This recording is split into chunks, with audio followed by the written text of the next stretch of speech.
PILAR SORSOGON, Philippines. Maihahalin tulad sa layag, tinatangay ng hangin mula sa malawak na karagatan, tinatahak ang direksyon na gustong mapuntahan. Ang maliit na bangka o Parau ay mahalagang kasangkapan sa paghahanap buhay ng mga mangingisda.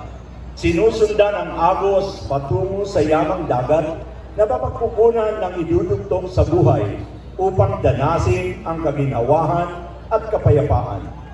Noong ika-16 na siglo, ang Manila-Acapulco Galleon Trade ay naglagay ng pagawaan ng sasakyang pangdagat sa Panlatuan Bay.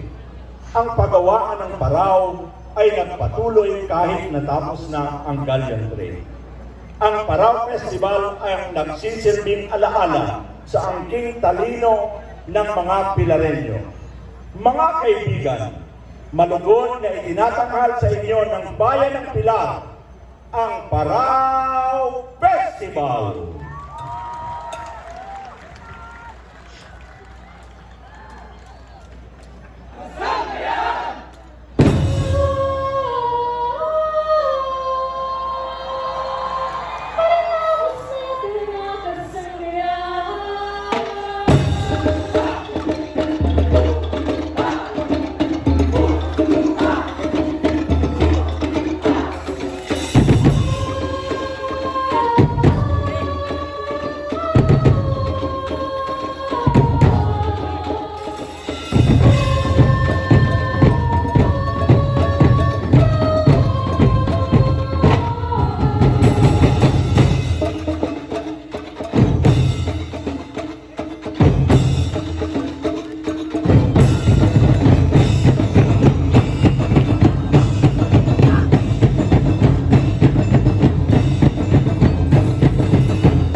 Once again, let's give a round of applause to the performance of Parau Festival of Pilar, Province of Sorsogon.